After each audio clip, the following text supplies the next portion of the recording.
Hey guys, Guy here. Marge Simpson's sister, Summer calling.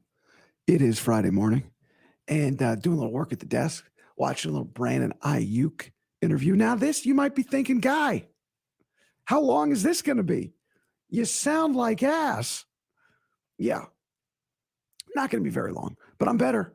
Shout out to Dr. Wong. I went and saw him for a follow up on Thursday. That man's a magician. He did incredible work. It was challenging. It was not easy, but he got it done. So I'm better than I was yesterday, better than I was a couple days ago. If you're not up to speed, had vocal cord surgery a week ago, last Friday, and things are getting better every day. The good news is, can't do that. I can't make that sound. The good news is I'm going to House of Prime Rib tonight.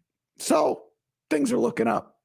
Okay, here's what Brandon Aiyuk was on with Ocho and Shannon Sharp. And not many guys like Brandon Aiyuk.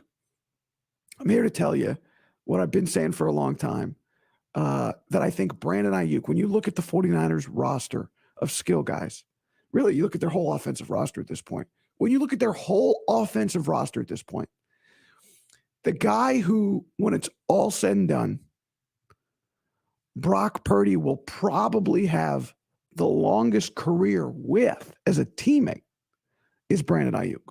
That's been my prediction for a while now. He's the most likely guy to be the guy who's shoulder to shoulder with Brock Purdy 5 years from now on this team is Brandon Aiyuk.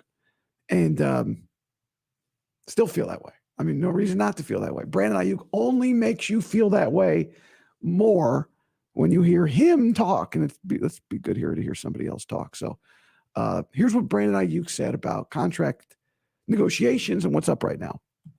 We're trying to get work done. They're trying to get work done. I mean, they trying to get work done.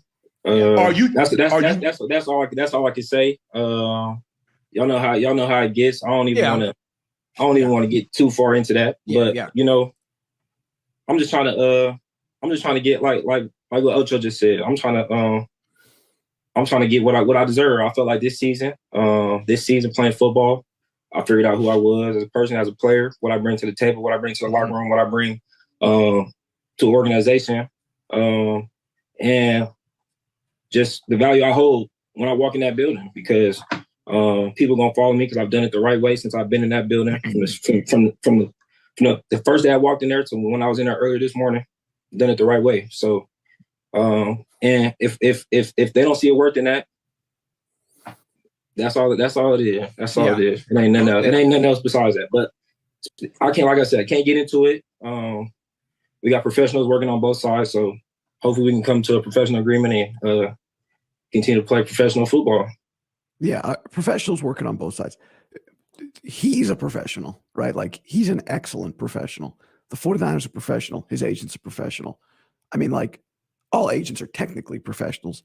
They don't all operate as professionally. But when your client's a professional, he deserves a certain level of professionalism. This guy's a pro. Talks like a pro, acts like a pro. Every action that Brandon Aiyuk has made since he was challenged early in his career, criticized, coached up, doghoused, whatever, he has responded like a professional every single time. So here he is working out at the team facility. He was in the building. Yes, he's in the building during the day. He's in there in the morning. So that's a man who puts his actions, whereas to trust the process, blah, blah, blah, blah, blah, blah. A lot of guys say that, and then they act impatiently. It's resolved, it's over and done with. But so far, this looks like it's in a different universe than the Deebo Samuel situation.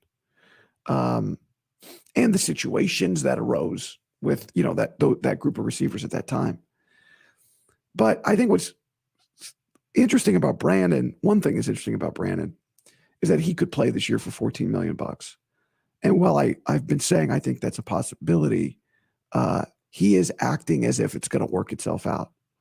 And I think one of the reasons he is acting that way is because the data is very clear. He's 26 years old. He's coming off the best year of his career. He's playing for a championship contender with a good quarterback. The worst case scenario for him this year is he makes $14 million and then gets paid next year. So he's a guy that understands his situation matches his current state, right? Like his inner water level is calm. I don't know if he's at the top of the pyramid right now, but he feels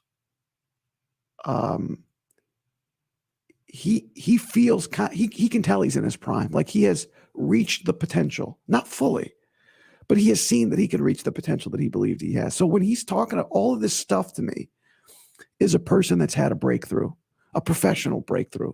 I don't know that he needed a personal breakthrough, but he's talking about being a leader. So maybe he's come into himself. He is fully in himself. This is I just think it's so cool to see somebody, whether they're a pro athlete or just in life, work towards something and then go, oh, I got it. Like I can do this. I see the light. Like this is going to happen. Not like The Perfect Storm. They saw the light in The Perfect Storm. They saw the horizon.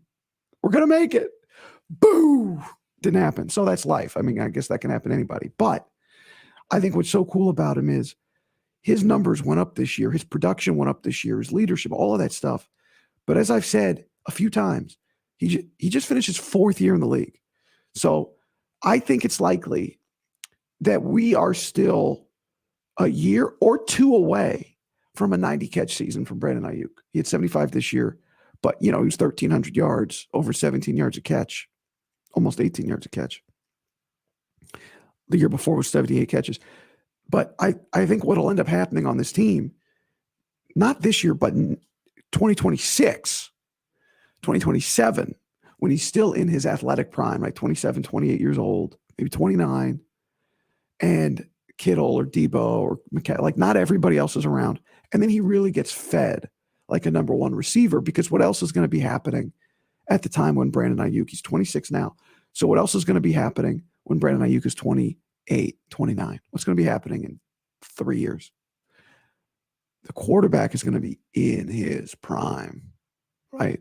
So I still think Aiyuk has now reached the point where he can take advantage of any opportunity given to him. Okay. It's like one of these movies where the character is learning like mind and time control. And at first they can hold a spoon in the air for like 13 seconds. Aiyuk now can throw the spoon like a weapon. I think he's gotten to that point, and he knows it. He knows it. And it doesn't always work out this way where the stars align like this, but his best production is still ahead of him, which is why I think the Niners will ultimately feel so good about paying him. When you pay a guy right now, you're paying him for future performance, not past performance. And I think that is one of the beauties of Brandon Aiyuk. And, that'll be their hope too with Brock Purdy. So the other thing Aiyuk said, I thought this was interesting when Shannon asked him about like ranking receivers. Aiyuk in that conversation. I'm gonna say it like this. I don't even want to get too much into ranking and this and that. But I'll say this. One thing that we could go up based off of that's not gonna tell us no lies, it don't have no opinions. It's not leading any direction is the tape. We cut the tape on for 22 weeks of football.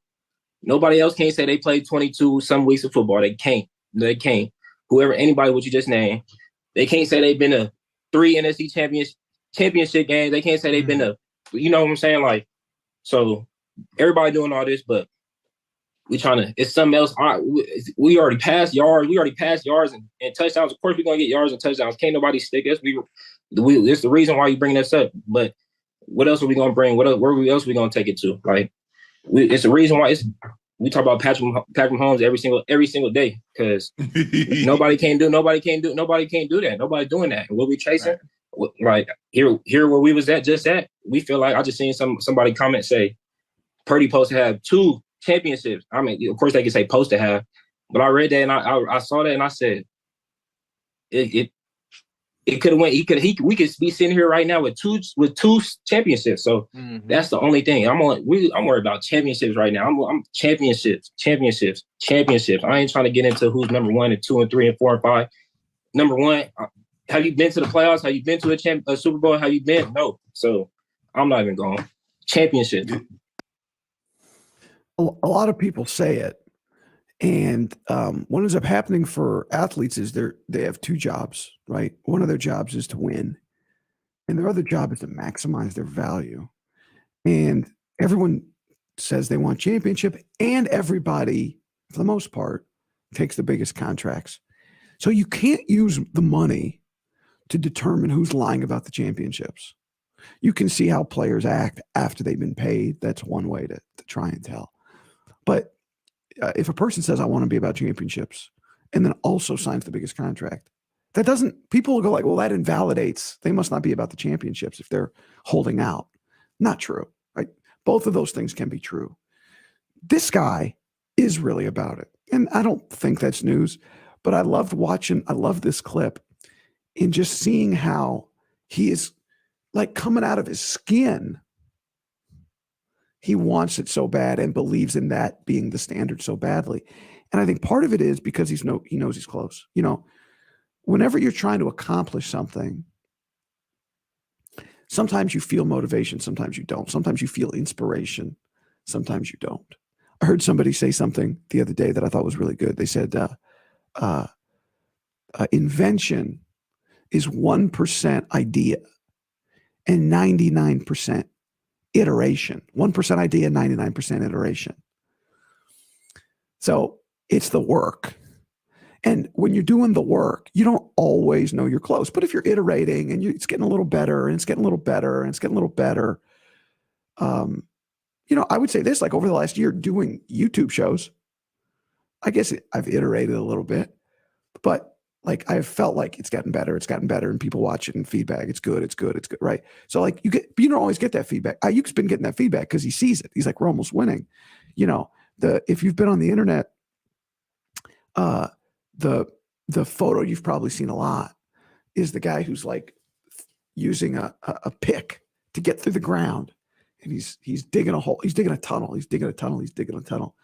and he's got like just a little bit left, but he can't see it. Because you got the side view. He can't see that he's close, and he's hunched and he's walking the other way. And just on the other side are the diamonds. People think that because Kyle Shanahan has not won a championship, he cannot win a championship. I love that debate. I love having that debate. I think it's silly, but I enjoy it. But I think what you see with Brandon Aiyuk, like there are so many reasons. He's the perfect guy you pay. Right? He's the perfect guy you keep for a variety of reasons. The number one reason being production. That's the number one reason.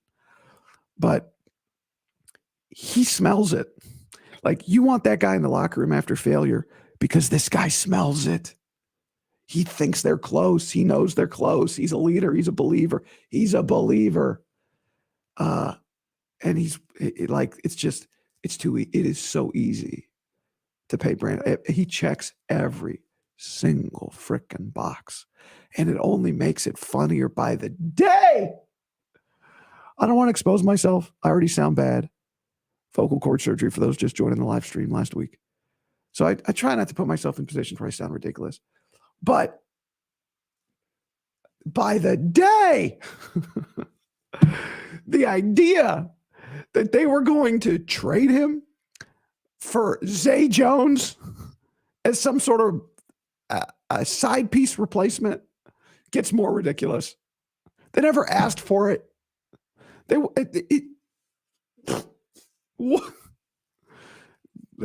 Just remember that. Remember this. Seriously, remember this. The next time there's some rumor, some report, and everyone's freaking out, just remember where to come for somebody to hold on. That doesn't make any sense. Look, I'm all for this is not battle. We're talking here. So I'm all for everyone. Like let's talk it out. Sometimes you got it takes a few days. Let's talk it out. But just remember, who told you the Niners weren't asking? I can't believe I sound this way. For Zay Jones. For Zay Jones. He had a trade. All right.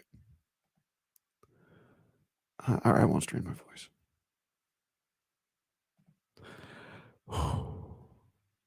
Not sick. Feel good. This is actually, if you haven't heard me in a week, I'm sounding better. And I got an email that I said, hey, you got to record an ad. I was like, oh, shit.